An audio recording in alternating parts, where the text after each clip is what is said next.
The morning sun cast long shadows across the manicured gardens of Buckingham Palace as King Charles III reviewed the final preparations for what would become one of the most significant cultural exchanges of his reign.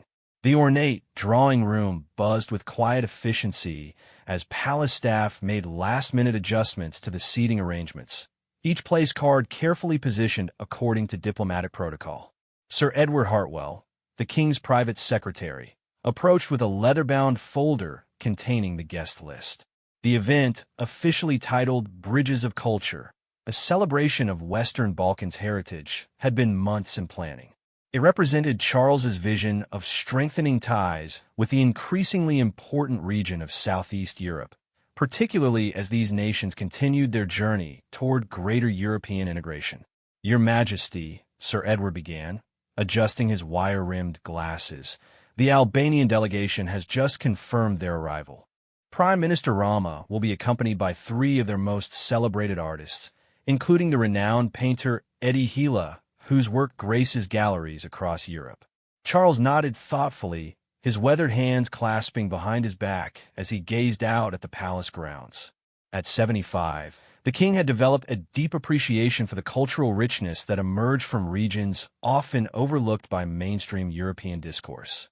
The Western Balkans, with their complex history of resilience and artistic expression, held particular fascination for him. The guest list read like a who's who of Balkan excellence. From Serbia, the internationally acclaimed film director Emir Kusturica would attend alongside President Aleksandar Vučić. Montenegro's delegation included the celebrated author Andrei Nikolaidis, whose novels have been translated into dozens of languages. Bosnia and Herzegovina would be represented by its tri-presidency members and the world-famous cellist Vedran Smilovic, known as the cellist of Sarajevo for his haunting performances during the siege of the city.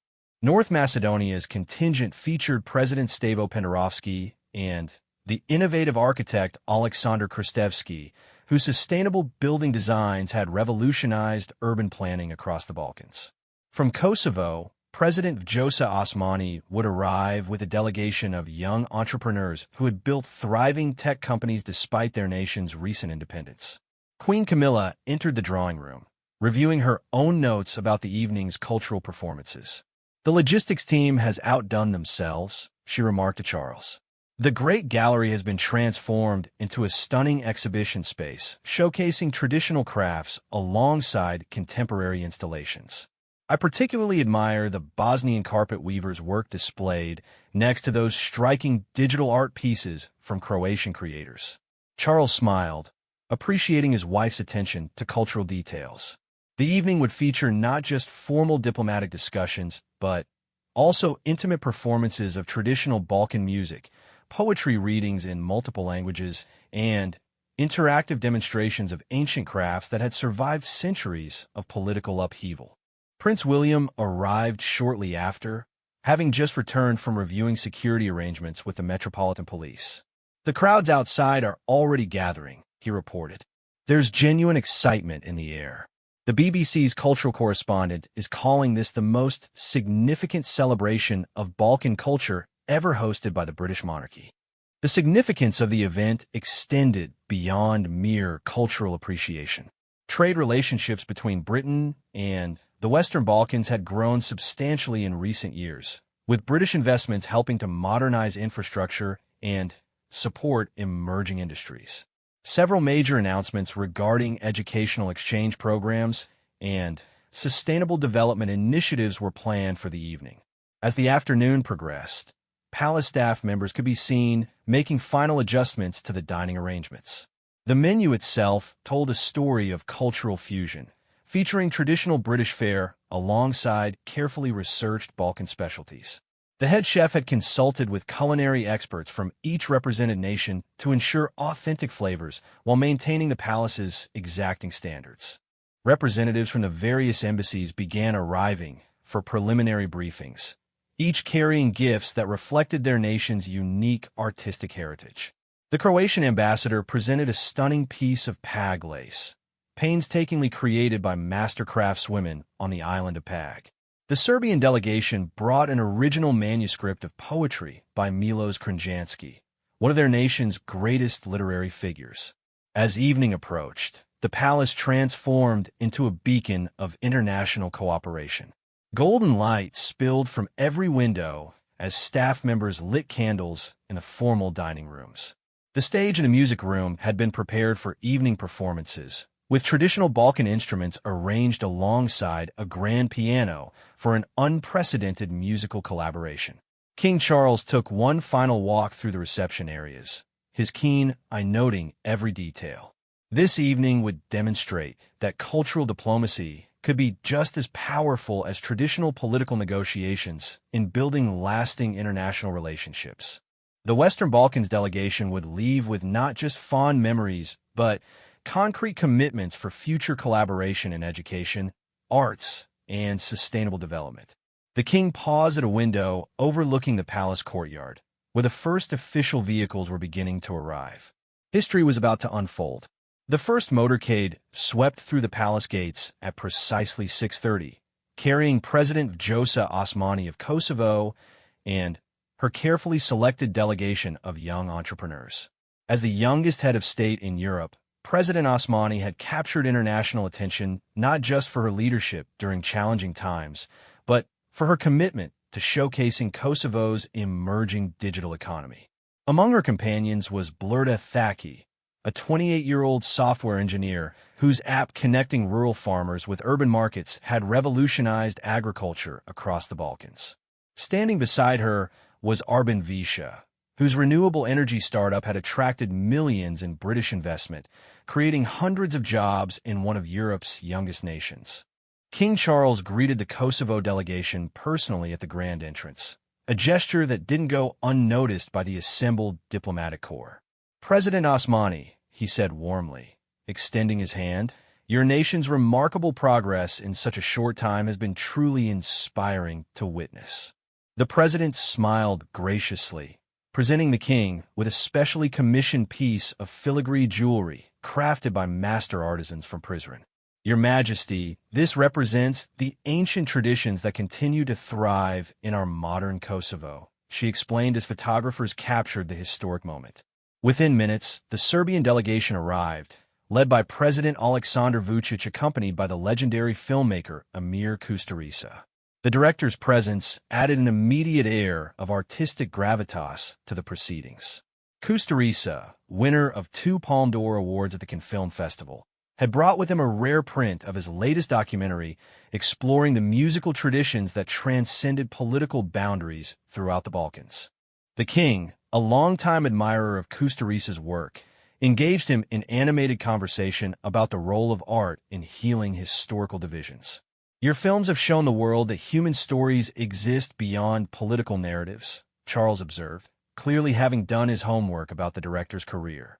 President Vučić presented the king with an ornate chess set carved from Serbian oak, each piece representing different aspects of Balkan history. "Chess teaches us that strategic thinking and patience can resolve even the most complex situations," he remarked meaningfully. The Bosnian delegation created perhaps the most emotionally charged moment of the evening's arrivals.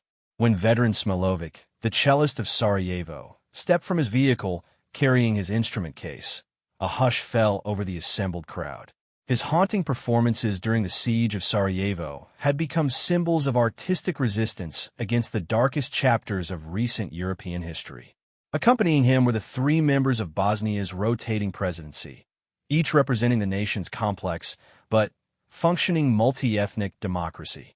They carried with them a collection of traditional Bosnian crafts, including an intricately designed copper coffee set and samples of the famous Sarajevo roses, small works of art created by filling mortar shell craters with red resin. Queen Camilla personally welcomed the Bosnian delegation, having been deeply moved by Smilovic's story during her preparation for the event. "Your music gave hope to an entire city when hope seemed impossible," she told the cellist, who responded with a gentle nod and a promise that his evening performance would celebrate not just survival, but renewal. The North Macedonian delegation brought a different kind of energy to the proceedings. President Stavo Penderovsky arrived with architect Alexander Kristevsky, whose sustainable building designs had garnered international recognition. They were accompanied by a group of young Macedonian dancers whose colorful traditional costumes immediately brightened the formal palace atmosphere. Kristevsky presented the king with architectural plans for a proposed cultural center in Skopje that would incorporate traditional Macedonian design elements with cutting-edge environmental technology. Your Majesty's commitment to sustainability has inspired our approach to preserving cultural heritage while protecting our environment, he explained. The Croatian delegation made a striking entrance, led by President Zoran Milanovic alongside renowned digital artist Petra Kovac, whose interactive installations have been featured in major galleries from Zagreb to London. They brought with them master craftsmen specializing in traditional Croatian lacework, who would later demonstrate their techniques for fascinated palace guests. Montenegro's smaller but equally impressive delegation included President Milo Djukanovic and the internationally celebrated author Andrei Nikolaidis. The writer carried with him a specially bound edition of his latest novel, translated into English specifically for presentation to the king. As each delegation was escorted through the palace's grand corridors toward the reception areas, the building itself seemed to come alive with the energy of cultural exchange. Conversations flowed in multiple languages as diplomats, artists, and entrepreneurs discovered unexpected common ground. The Albanian delegation, arriving fashionably last, brought perhaps the most diverse group of all. Prime Minister Edi Rama, himself an accomplished artist before entering politics, was accompanied by painter Edi Hila, sculptor Helidin Hiksa, and a delegation of young Albanian filmmakers whose works had begun gaining recognition at international festivals. Their gift to the king was particularly thoughtful, a contemporary painting that incorporated traditional Albanian motifs with modern artistic techniques, symbolizing their nation's journey from isolation to integration with a broader European community. As the last delegation was welcomed inside, the real work of the evening could begin. Each group had brought not just cultural treasures, but concrete proposals for enhanced cooperation in education, trade, and sustainable development. The stage was set for an evening that would transform diplomatic courtesy into lasting partnerships. The state rooms of Buckingham Palace have been transformed into a living exhibition of Balkan culture, with each room showcasing different aspects of the region's rich artistic heritage. In the picture gallery, traditional Croatian lacework hung alongside contemporary digital installations, while the green drawing room featured a stunning display of Albanian silver filigree alongside modern sculptures that reinterpreted ancient motifs. King Charles moved through the exhibitions with genuine fascination, stopping frequently to engage with the artists and craftspeople who had traveled to London to demonstrate their techniques. In one corner of the blue drawing room, an elderly Serbian woman named Milica Petrovic worked at a traditional loom, creating patterns that her grandmother had taught her decades earlier. These designs carry stories, she explained to the king through a translator, her weathered hands never pausing in their intricate work. Each pattern represents different aspects of our history, our hopes, our survival through difficult times. Charles watched intently as her shuttle moved back and forth, creating complex geometric designs in brilliant colors. The continuity of tradition through such challenging periods speaks to remarkable resilience, he observed, clearly moved by the demonstration. Nearby, a group of young Kosovo entrepreneurs had set up an interactive display showcasing their agricultural technology app.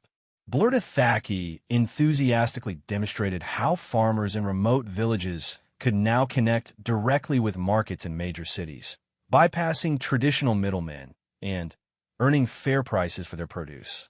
Technology becomes truly meaningful when it preserves traditional ways of life while creating new opportunities, she explained to Prince William, who had joined the demonstration. Our app helps small farmers maintain their ancestral lands while accessing modern markets. The music room had been prepared for the evening's performances, and as guests moved through the exhibitions, the sounds of traditional Balkan instruments could be heard as musicians prepared for their presentations. The haunting notes of a Bosnian gusle echoed through the corridors, accompanied by the rhythmic beats of Albanian drums and the melodic strains of Serbian folk songs. In the state dining room, conversations flowed as freely as the carefully selected wines.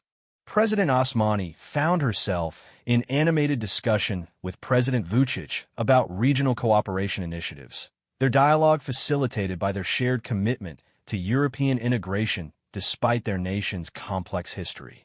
The younger generation in all our countries wants the same things, President Osmani observed: economic opportunity, educational advancement, and the chance to build careers without leaving their homelands. Our political responsibility is to create frameworks that support these aspirations. President Vučić nodded thoughtfully. The European path requires us to focus on shared futures rather than divided pasts.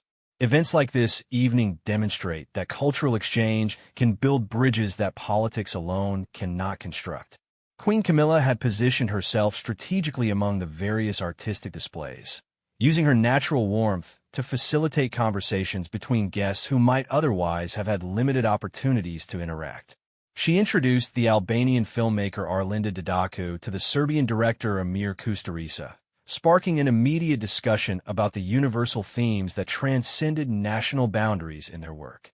Cinema speaks a language that everyone understands, Kusturica remarked. When we tell human stories honestly, audiences respond to the emotions rather than the politics. Didaku agreed enthusiastically. My latest film explores how traditional crafts survive in modern times. The struggles of preserving cultural identity while embracing change are universal across our entire region.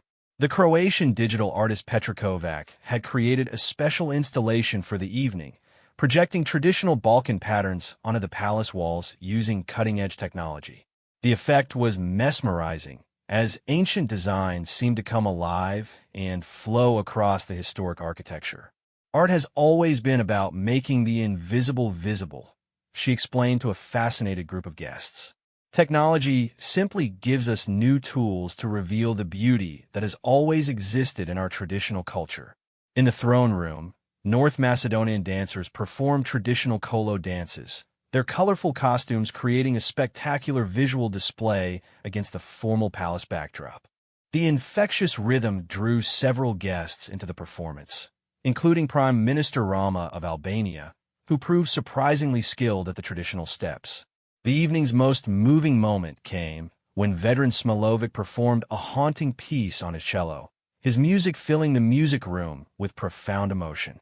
The composition, which he had written specifically for the occasion, incorporated traditional melodies from each represented nation, weaving them together into a powerful statement about unity emerging from diversity. As the performance concluded, the room remained in profound silence for several moments before erupting in heartfelt applause. King Charles approached the cellist personally, his appreciation evident in his expression. "Your music carries the soul of an entire region," the king said quietly. "Tonight, you have given us all a gift that transcends diplomacy."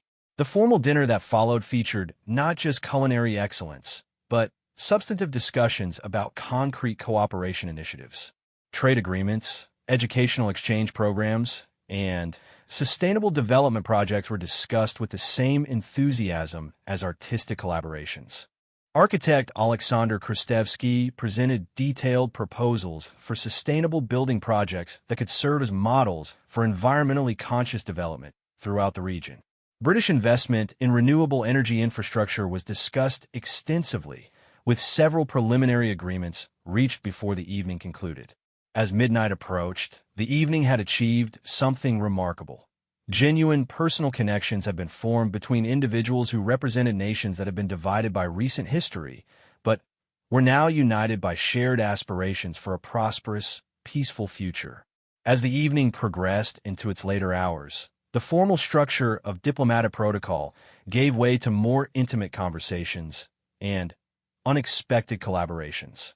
In the palace's smaller sitting rooms, clusters of guests had formed around shared interests rather than national delegations, creating precisely the kind of organic networking that King Charles had hoped to facilitate. In the yellow drawing room, A particularly significant conversation was unfolding between President Osmani of Kosovo and the Serbian artist collective that had accompanied Kusturica.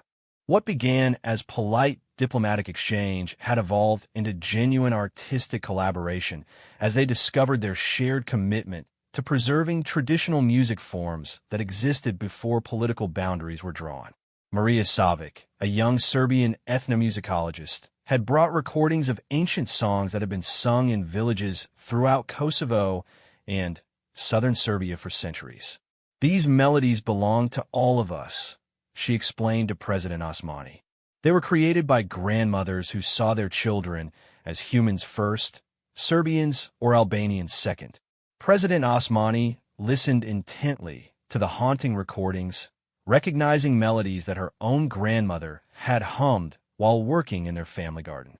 My grandmother sang these same songs, she said softly. Perhaps our cultural heritage can teach our politics something about shared humanity. The moment was observed by King Charles, who had been moving quietly through the various gathering spaces, noting with satisfaction how artificial barriers were dissolving through cultural connection.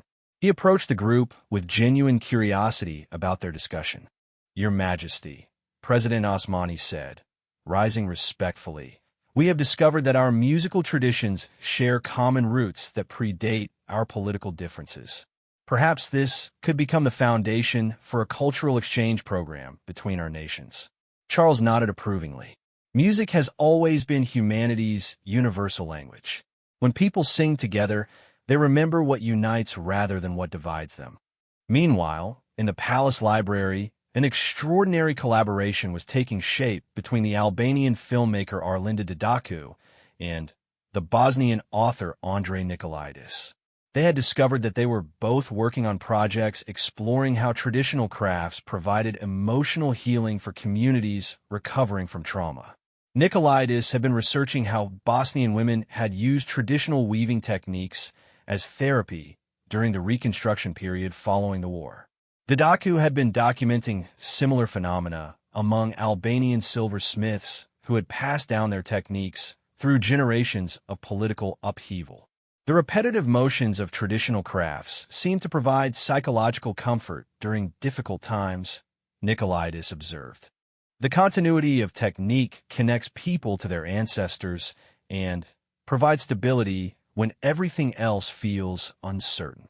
Didaku had begun filming her phone to capture their conversation, recognizing the potential for a collaborative documentary that could explore this phenomenon across the entire Balkan region. We could examine how traditional crafts serve as cultural anchors throughout our shared region, she suggested excitedly. Prince William had joined their conversation, drawn by his own interests in mental health and community healing initiatives. The therapeutic aspects of traditional crafts have been documented globally, he contributed. There might be opportunities for British mental health organizations to learn from these traditional approaches. In the music room, an even more spectacular collaboration was emerging. Musicians from different delegations had begun an impromptu session, blending traditional instruments and melodies from their respective countries into something entirely new yet unmistakably rooted in shared cultural soil. The Croatian tamburica players had joined with Albanian lahut performers and Serbian gusle musicians to create haunting harmonies that seemed to emerge from the very soul of the Balkan Peninsula. Vedran Smilovic accompanied on cello, his classical training providing a sophisticated foundation for the folk melodies. Queen Camilla had positioned herself near the performance area, visibly moved by the emotional power of the music. This is how peace really begins, she murmured to Sir Edward, who was documenting the evening's proceedings for the Royal Archives. Not in conference rooms or treaty negotiations, but in moments like these when people remember their shared humanity. The evening's most significant breakthrough came in an unexpected conversation between the young Kosovo entrepreneur Arben Visha and the Serbian renewable energy expert Dr. Nikola Milosevic, who had accompanied President Vučić as a technical advisor. They had initially been introduced during the reception, but had connected over their shared passion for sustainable development. Both men had discovered that their respective projects could benefit enormously from collaboration, despite the political sensitivities between their nations. Your solar panel manufacturing capabilities in Serbia could provide exactly the technology we need for our rural electrification projects in Kosovo, Visha explained enthusiastically. And our microgrid distribution system could be adapted for use in Serbian villages that currently lack reliable electricity. Dr. Milosevic recognized the enormous potential immediately. If we could set aside political considerations and focus purely on technical and humanitarian benefits, we could create a regional model for sustainable development that other areas could replicate. King Charles, overhearing their discussion, approached with keen interest. Collaborative environmental initiatives often provide the foundation for broader cooperation, he observed. When nations work together to address shared challenges like climate change, they often discover that cooperation benefits everyone. The conversation quickly expanded to include the North Macedonian architect Aleksandar Krstevski, whose sustainable building designs could integrate perfectly with the renewable energy systems being discussed. Within an hour, the three men had outlined a preliminary framework for a regional sustainable development initiative that could transform rural communities throughout the Western Balkans. As the evening entered its final phases, similar breakthrough conversations were occurring throughout the palace. Artists were exchanging contact information for future collaborations. Entrepreneurs were identifying shared business opportunities, and political leaders were discovering common ground on issues ranging from education reform to environmental protection. The Croatian President Milanovic found himself in deep conversation with the Albanian Prime Minister Rama about establishing joint archaeological expeditions to explore ancient Illyrian sites that existed across both their territories. Our shared history extends back thousands of years, Rama observed. Perhaps it's time our archaeology reflected that continuity rather than artificial modern boundaries. These organic collaborations represented exactly what King Charles had envisioned when planning the evening. Authentic human connections that could form the foundation for lasting partnerships between nations and peoples. As the grandfather clock in the grand hall chimed midnight, the evening's formal proceedings drew to a close, but the conversations and connections formed throughout the night continued with remarkable intensity. King Charles had retreated to a quiet corner of the white drawing room with several delegation leaders to discuss the concrete initiatives that had emerged from the evening's cultural diplomacy. President Osmani of Kosovo sat across from President Vučić of Serbia, both leaders recognizing that they had witnessed something unprecedented during the evening's proceedings. The cultural connections their peoples had rediscovered through music, art, and shared craftsmanship had created possibilities for cooperation that traditional diplomacy had struggled to achieve. Your Majesty, President Osmani addressed King Charles. This evening has demonstrated that our people share far more than what divides us. The artistic collaborations we have witnessed tonight could become the foundation for broader regional cooperation initiatives. President Vučić nodded in agreement. The renewable energy collaboration that emerged between our technical experts represents exactly the kind of practical partnership that benefits everyone while respecting each nation's sovereignty. Perhaps environmental cooperation could provide a pathway for broader regional integration. King Charles leaned forward attentively, his years of diplomatic experience recognizing a pivotal moment in regional relations. Cultural understanding often creates the trust necessary for political cooperation, he observed. When people see each other as fellow humans rather than political abstractions, remarkable things become possible. The Albanian Prime Minister Rama joined the conversation, carrying with him a hastily drafted agreement that he and President Milanovic of Croatia had developed regarding their proposed joint archaeological initiatives. We have identified 17 Illyrian sites that span across multiple modern borders, he explained. International archaeological collaboration could help all our nations better understand our shared ancient heritage. Queen Camilla approached the group, carrying a leather portfolio containing detailed notes about the evening's artistic collaborations. The musicians have already scheduled a recording session in London next month, she announced with obvious satisfaction. They want to create an album that celebrates the musical traditions shared across the entire Western Balkans region. Prince William had spent the evening documenting the various business and educational partnerships that had emerged from the networking sessions. The university exchange programs alone could affect thousands of students over the next decade, he reported. And the sustainable development initiatives could serve as models for rural communities throughout Eastern Europe. As delegation members began preparing for their departures, the atmosphere remained electric with possibility rather than the typical exhaustion that follows formal diplomatic events. In the palace corridors, contact information was still being exchanged, collaboration agreements were being finalized, and genuine friendships were being formed. The young Kosovo entrepreneur Blurdathaki had spent the final hour of the evening working with Serbian renewable energy expert Dr. Nikola Milosevic and North Macedonian architect Aleksandar Krstevski to establish a regional sustainable development foundation that would operate above political boundaries to address shared environmental challenges. We have agreed to establish our headquarters in a neutral location, possibly London, with field offices in each participating nation, Thaki explained to King Charles. Your Majesty's commitment to environmental sustainability has inspired our approach to regional cooperation. The foundation would focus on rural electrification using renewable energy sources, sustainable building techniques that preserve traditional architectural elements, and agricultural technology that supported small farmers while protecting environmental resources.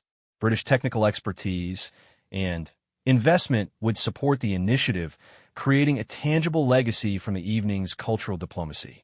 In the music room, the impromptu collaboration between traditional musicians from different nations had evolved into something extraordinary. They had recorded several pieces using the palace's professional audio equipment, creating the foundation for what would become the Balkan Bridges album, scheduled for international release within 6 months. Vedran Smilovic, the cellist of Sarajevo, had been particularly moved by the evening's musical collaborations. Tonight, we have created something new while honoring something ancient, he reflected to King Charles. This music belongs to all of us, regardless of where borders happen to be drawn on political maps. The evening's artistic exhibitions would travel to major cities throughout the Western Balkans over the following year, carrying the spirit of cooperation to audiences across the region. The Croatian lacework would be displayed alongside Albanian filigree. Bosnian traditional crafts would share exhibition space with Serbian contemporary art, and Kosovar digital installations would complement Montenegrin traditional sculptures. As the final delegations prepared to depart, King Charles addressed the assembled group in the Grand Hall. Tonight, you have demonstrated that cultural understanding transcends political boundaries, he began, his voice carrying the weight of historical significance. The collaborations formed here represent investments in a shared future that honors diverse traditions while building common ground. The response was a spontaneous round of applause that seemed to emerge from genuine appreciation rather than diplomatic courtesy. President Jukanovic of Montenegro stepped forward to respond on behalf of all the delegations. Your Majesty, this evening has reminded us that we are neighbors not just geographically, but culturally, historically, and spiritually, he said. The partnerships formed tonight will benefit not just our individual nations, but the entire European project of peaceful cooperation and shared prosperity. As the last motorcade disappeared through the palace gates at nearly 2 a.m, King Charles and Queen Camilla stood together in the Grand Hall, surrounded by the remnants of an evening that had exceeded their most optimistic expectations.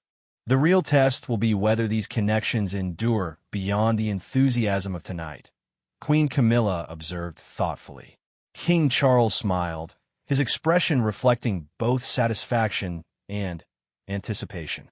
The commitments made tonight were concrete rather than merely ceremonial, he replied. We have witnessed the beginning of something genuinely transformative for regional cooperation in the Western Balkans.